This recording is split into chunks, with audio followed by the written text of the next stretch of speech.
Hello my dear students, welcome to computer science class. Now let us continue with our chapter Introduction to C++. So before we start with the further operators, so in our previous video class we have seen what is an operator and we have already discussed with the arithmetic operators and the relational operators. So what is an operator? Operator is a symbol that tells the compiler to perform some mathematical or the logical operations, isn't it? And we have seen the arithmetic operators. Arithmetic operators are the one which are called as the binary operators. Why we call the arithmetic operators to be binary operators? Because they operates on two operands. For example, a plus b, a minus b, okay, a into b, a divided by b. Okay, these are some of the examples we can take. Then we have also discussed about the relational operators. So what is this relational operators? Are the one which compare the two values and always it determines the relationship between the two operands, like for example greater than, less than, not equal to, right? So these relational operator always yields the results in terms of either true or false. True represents the value as 1 and false always represents the value to be as 0. So we have seen some of the examples in case of the relational operator as well as the arithmetic operators. Now let us move on to the next operator, that is the logical operators. The logical operators, when we are using, whenever we have the multiple conditions or the expressions to be evaluated, then we have to use the logical operators. Suppose in our previous examples, if you have seen, we have hardly only one condition. Either it should be greater, either it should be less than, or greater than or equals to, less than or equal to, okay, equals to or not equals to. Only one condition we had. So in that case we have evaluated it based upon the relational operators or arithmetic. But what if I have more than one conditions to be evaluated? In that case we have to use the logical operators. So how the logical operators will evaluate is, they will combine the outputs of multiple conditions into a single output based upon certain conditions. When we have multiple condition, they will combine the outputs of all those multiple condition and then construct one output based upon the certain condition. Now here these are the examples, okay, like ampersand, double ampersand, it is called as ampersand. Instead of calling it as ampersand, we have to call it as a logical AND operator. This is logical OR operator and this is logical NOT operator. Now before we start with this, okay, the logical operators, let me explain you how the logical AND, logical OR and logical NOT will perform the operations. Usually the processor CPU will process the relational operators, arithmetic operators and logical operators. I think these logical operators we have also discussed when we were discussing the first chapter, isn't it? So this is the logical AND truth table. That means this table tells you how the logical AND will function. Similarly, logical OR and logical NOT it is. Now in case of logical AND, okay, again these are the binary operators, we can say the logical operators, which is operating on two operands again here. What are those two operands? A and B. These are the inputs and this is the output. F represents the output, okay. Now since we have the two variables, two operands we are having, how many combinations of values we can have? That is 2 raised to 2. That is 2 raised to 2. 2 raised to 2 means 4 combinations we will be having. Okay. How the combinations will be? Here it could be 0, 1, 0, 1 and here it will be 0, 0, 1, 1. Now let me explain first so that you can understand here. So logical AND, how it will work is, when now 0 indicates what? That's false, right? 1 indicates it is a true. When both the conditions are false, the output will be false in case of logical AND. When either of the one condition is true also, the other condition is false, then also it is yielding me the result as false. Now here also either of the one condition is 1, but still it resulting in the false. But when it will result in true, only if both the operands are non-zero or only if both the operands are true, then the overall result will be true. So based upon this logic, actually the logical AND will operate. I hope you are able to understand. You don't worry about this table. You should know how the, how logical AND will work. You need not to remember this logic gate, but only you should remember that how does a logical AND will work only when two operands, or you can even say that only when two conditions, because the logical operators are the one which are working on multiple conditions or expression. When the both the operands are 1 or both the conditions are 1, then only the overall result is 1, irrespective of all others are the value will be definitely, it will be false or the 0. But come look at the logical OR operator. Okay, this is the truth table of logical OR. Again, this is an binary operator wherein it is working on two operands here. Okay, here also if you observe here, 0 0 means it is 0, that means false false, it is false. If either of the operand is a non-zero, remember, if either of the operand is the non-zero, then the overall condition becomes true. That means either of the one is non-zero. Non-zero means what? 1. So 1 0 is 1, 0 1 is 1, so 1 1 will also become 1. Simple it is exactly the reverse of this. So logical AND, that means when both the conditions are true, then only the overall result is true. Otherwise everything will be false. How the OR operators, if either of the operand is 1 or both the operands are 1, then also the overall condition is 1. If only both are 0, then only it will be 0. Otherwise everywhere it will be 1. Okay, that's what is the logical OR. The next thing is how the logical NOT works. Logical NOT works is nothing but it will be exactly the reverse. The word NOT itself says it is exactly the reverse of whatever the input is. Suppose if the input you have given as false, definitely the output will be true. If the input is true, the definitely output will be false. It is because logical NOT, it actually reverses the condition state, or it reverses the logical state of its operand itself. Okay. Now we shall discuss this table so that you can clearly understand with the examples here. Okay. Now let us assume the value of A to be as 0 and the value of B to be as 1. So this is logical AND. So it is called as logical AND operator. If both the operands are non-zero, then the condition would become true. That means what? If both the operands are 1 1, that means what is the value of A? A is actually 0, B is 1. So what is the combination of that is 0 and 1 it should yield? Now we have to 0 and 1, right? 0 logical and 1 it is. So what this truth table says, 0 and the first one operand is 0, the second operand is 1. So 0 1 means what it should yield? It should yield as 0 or it should yield as false. That's how here I got, that is the answer as false. Then when it would yield me as true? When A is also 1 here and B is also 1. So how do I represent? That's a logical and B. When both our operands are 1, then it would yield me the answer as true. I hope students are able to understand. Moving on to the logical OR operator. So it is called as OR, logical OR, and if any two operands are non-zero, any two, okay, then the condition would become true. Now what is the value of A? A is 0 but B is 1. Either of the operands are 1 means definitely the answer would become as true here. Then when it would yield me as false? It would yield me as false when both the operands to be as 0. When both the operands are 0, then I would have got the overall answer as to be as false. Now the condition what it is? 0 1. Then it would yield me true. What if it was 1 and 0? A is equal to 1 and B to be 0, because either of them one should be non-zero, right? And still it would result me as true. What if both were as 1? A also 1 and B also 1. Then also it would result me as the true. I hope you are able to understand. Moving on to the logical NOT here. It is usually used to reverse the logical state. What do you mean by logical state? Logical state will be either 0 or 1.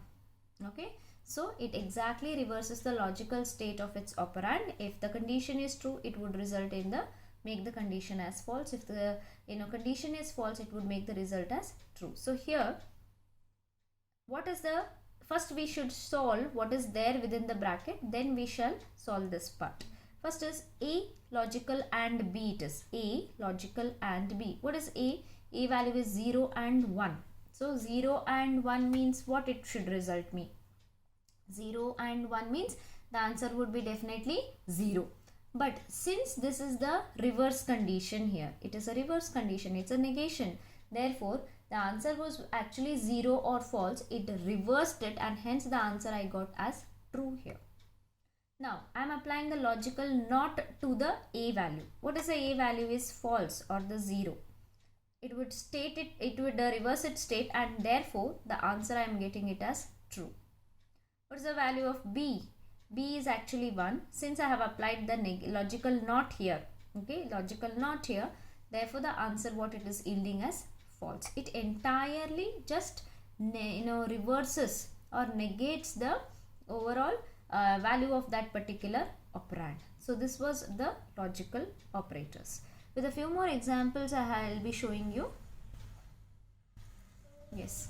Now how the multiple conditions. As the definitions we know, logical operators are used when the multiple conditions or the expressions has to be evaluated, right? Now look at here.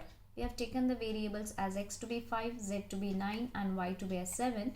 Now look at here. This is a multiple conditions. This is one condition. This is second. And the overall condition is we have to apply the logical and. How do I evaluate? What's the value of x? This is a relational operator, right? I am combining the relational operator with the logical operators. You can do that, okay? You can combine any combination of operators whenever it comes to the evaluation. Okay, 5 is greater than 7. 5 is greater than 7. The condition is false. Am I right? Therefore, the value will be 0. Then what is the value of z? Z would is 9. So 9 is greater than, y value is 7. So 9 is greater than 7. The condition is true. So therefore, the value is 1. But since what is the overall operation? I have to apply the logical and. So what it yields? 0 and 1 combination. It is obviously it will be the false, because only when both the conditions are true, I would have got the value of r to be as true. Otherwise, it would yield me as the 0. Irrespective of whether it is 1, 0 or 0, 0 also, it would yield me the result as 0 here. Now these are nothing but the comments, as I said. Fine. Now second one, moving on to second one here, x less than y. X less than y, that means what? 5 is less than 7. Okay, yes, condition is true. What is this one? 9 is greater than 7. Yes, the condition is true. So both are 1. Both of the are 1. Therefore, the overall result would be 1, because we are applying the logical or operator. When it would be yield me as false? Only when both the operands expression, if it is, these are expression, both the expression, if they are yielding me as the zeros, then the overall result would be 0. Okay, moving on to the next one here, we are applying the logical NOT here. So z is greater than y. What is the value of z? You have to calculate this. Z is nothing but it's the 9. 9 is greater than or equal to 7. Yes, the condition is true, but since we are negating, the answer would be false here. Then next we have y. What is y? 7 is less than 7. The condition is false. Since we are negating, it would result me in terms of true. That is 1. Students, I hope you are able to understand. Okay, but in the examination, you need not to write all these truth table. Just they'll be asking you for 3 marks. They'll be asking. Okay, they may ask what is logical operator and explain with examples. In that case, you just need to write the definition and then you just need to write this table, specify this operator. It's not single ampersand, it's a double ampersand. Therefore, we have to call it as logical and then give the description and just give the example. See, when you quote example, make sure that you are assuming some values, variables you are assuming with the values. Because of this only we are able to evaluate. Okay, fine. Now let us move on to that is next operators here. That is the unary operators. Unary operators, as we have already discussed, these are the operators which operates on single operand, are called as unary operators. See, we have so many different kinds of unary operators, like that is logical NOT. Okay, this is address of operator. Single, this is actually ampersand, as in English language we can call it as ampersand. So single, if you are representing, it refers to address of operator. This is ones complement, this is pointer, this is unary plus, this is what is increment operator. Okay, this is the unary negation and this is the decrement operator. Now before I start here, as we know this logical NOT, at least we know previously only we have studied it, description remains the same here. It actually reverses the logical state of its operand. If the condition is true, then the logical NOT would operate always. It would result mean in terms of false. Just now we have seen the example, so I don't need, I think much I have to give any explanation regarding this. So let us move on to the next operator, that is address of operator. So this address of operator is the one that gives the address of that particular operand. Okay, so along with that I'll just see this unary operator also, because the examples which I'm going to show will be of type both. Pointer dereference. Pointer dereference, it is used along with the operand to represent the pointer as a data type. Now let me show the example, then I can explain you. Now here is an example. I'm taking the I'm moving the value 25 in a variable called as x, which is of type, the data type as integer here. Okay, then what I'm doing is, what is this operator actually? This operator tells it as an address of operator. I'm moving the address of x. Okay, I'm moving the address of x in a variable called as p of type pointer. Now what is this pointer variable? Pointer variable is a one that holds the address of another operand. Now this is a p is a pointer variable. This asterisk what you are seeing, no, it actually indicates p is an pointer variable. Now always the pointer variable is a one which will be always pointing to the address of another variable. Okay, now these are the simple variables. This simple variable is the one which is holding the value. Okay, simple variables, that is x is a variable, okay, which is holding the value as 25. But when you define any variable with a pointer, with an asterisk, when you define it, always remember the pointer is a one which is holding the address of this particular variable. Now look at this table, you can clearly understand. See, what is a variable? Variable is nothing but it's a name given to the storage location in the computer memory. Now this is a computer memory where x is a name given to the particular storage location, wherein the x is a one which is holding the value as 25. Add the address, that is 0003. Okay, as per this statement, what it is, I am moving the address of x in a variable, that is p, which is of type pointer. Now look at this, there is a variable known as p. What it is holding? It is holding the value which is the address of the x, 0003. What it is? It is nothing but it is the address of x. Okay, so this is how we are using the address of operator and the pointer variable. I hope students are able to understand only, but these pointers and all we are not using in the first year. We'll be studying it in the second year, but still this pointer has come in the this unary operator. Just with an example I'm just explaining. Always just remember this ampersand, always it gives the address of the operand, whereas the pointer variable is the one which holds the address of the any particular operand. This ampersand, when you see when you encounter, right, so it actually tells the address of the operand here. Now moving on to the next one operator, unary operator, that is the complement. This is one complement. One complement is a one that actually converts all the ones to zeros and all zeros to 1. One's complement. These all are being used in calculations. Unary operators, arithmetic, relational logic, all they are used for the calculations, and those calculations will be done by the CPU, that is your processor. Now here is an example. Given number is, it's a binary number. Binary in the sense what? Always the number which are being represented in the form of zeros and ones. This I have said in the live class, isn't it? So computer can understand only this binary language, that is in the form of zeros and ones. So what is ones complement? The symbol, this represents a ones complement. So when you take ones complement, it converts all the zeros to ones and all ones to zero. So this 1 is turned to 0, 0 is turned to 1, 1 is turned to 0, 0 is turned to 1, and 1 is turned to 0. Now this is the ones complement of this particular binary number. So So I am just explaining just with an example so that you all can clearly understand. Now moving on to the next one is that is unary plus. Unary plus, it is used to represent the signed positive operand. So I hope now you know what is signed. Okay, signed and unsigned I have explained you, right? So signed represent always it represents both the positive and negative, but unary plus is a 1. This is an operator, can be used along with any variable, but always it supports for having only the signed positive operand. Similarly, we have the unary negation. It is used to represent only the signed negative operand.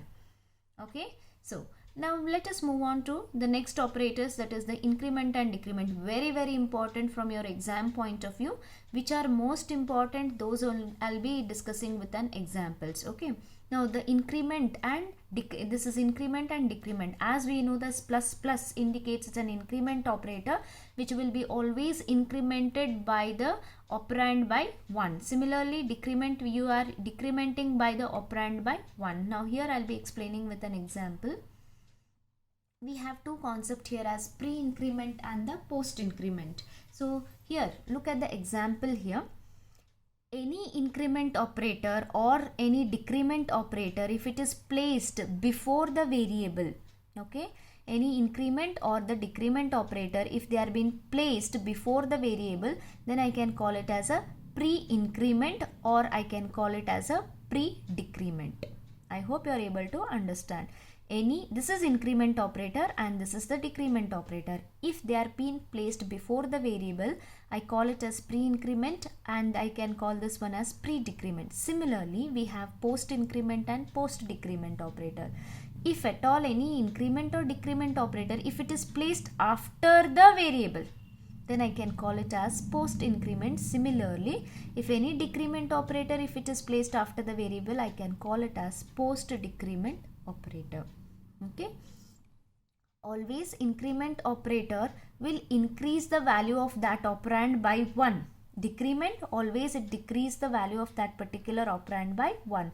So here a plus plus, okay, a plus plus or a minus minus a means what? A is equal to a plus 1.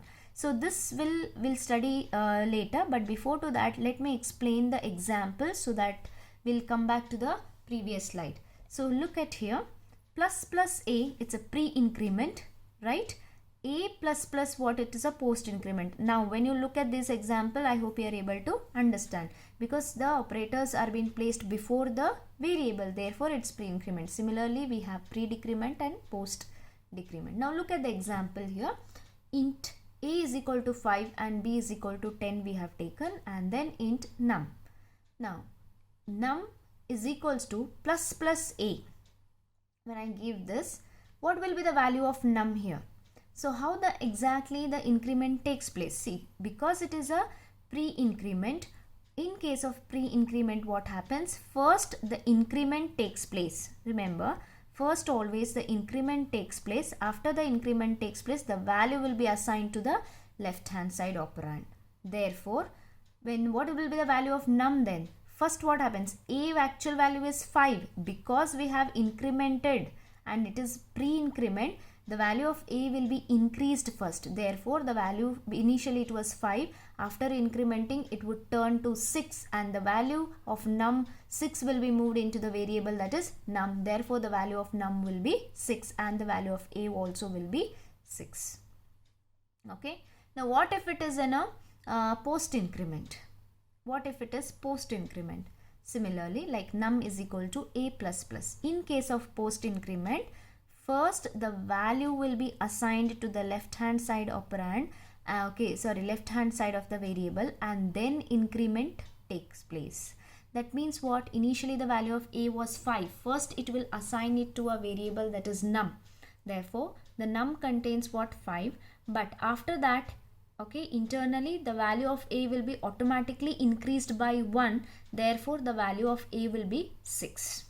Always remember, whether it is a post increment or the pre-increment or post decrement or the post pre-decrement, always the value will be increased or decreased by only 1, not more than the 1. If it is a pre-increment, then always increment takes place first and then assigns the value. If it is post, always assigning takes place first and then we are incrementing. So for your better understanding, I have written this, okay, so that you can clearly understand. In a diagrammatic form I have given. Now a plus plus or plus plus a, both will mean the same as a is equal to a plus 1, only it could be increment by 1. Whereas in case of a minus minus or minus minus a, which always indicates it is a is equal to a minus 1. I hope students you are able to understand. So let me show some more examples to you all. Okay, now let us come to the decrement part. In case of decrement part, let us take the value a to be 5 and b to be as 10 here, and then num. So num is equals to what I have taken here. So b we shall neglect it. Num is equal to minus minus a. Now what it is? Pre-decrement. So in case of pre-decrement and pre-increment works, the logic will be the same. So here what happens first? The decrement takes place and then it is assigning the value. Therefore what will be the value of num? Initially the value of a is 5. Decrement takes place first, therefore the new value of the num will be 4, and then the value of new value of a will be 4 here, because decrement takes place first and then assignment. Similarly here also example we have, that is the num is equal to a minus minus. Now this is what is the post decrement. So in case of post decrement is very much similar to the post increment, therefore always values assigned get first, okay, will get assigned first and then the decrement takes place. Therefore the value of a remains 5. No, the 5 value will be moved to a variable that is num, and then internally the value of a will be decremented to 4. Therefore the num is 5 and a to be as the 4. I hope you can clearly understand. Now few more examples I have given here. Let us consider int x comma I, two variables I have taken. I am assigning the value as 10 to the variable as I. So what is the value of x here? X is equals to I plus plus. Now this is an example for the post increment, right? So I plus plus, what post increment means? Assigning the value first and then incrementing. Therefore the x value will be 10. And what are the I value? I value will be 11. Similarly we have for this, okay, plus plus I. Plus plus y is pre-increment, right? First assigning the, first incrementing and then assigning the value. It's a pre-increment, right? Therefore first it will increments, therefore x value also will be 11 and the I value also will become 11. So here we have fourth example, that is int x comma I, and then what I value we are taken as 10 here. X is equal to I minus minus, since it is what post decrement, it is post decrement. So first assigning then decrementing, therefore the value of x would be 10, okay, and then I value will be 9. Similarly here it is pre-decrement, okay, first decrement then assigning, therefore the value of x would become 9 and the value of I is 9. So I hope students the concept of increment and decrement operators are clear to you. So in examination they may ask you for 2 marks also. 1 marks each. They can only ask for definition, define pre-increment or define post-increment, or some question they may ask you like what is pre-increment and post-increment, give an example for each.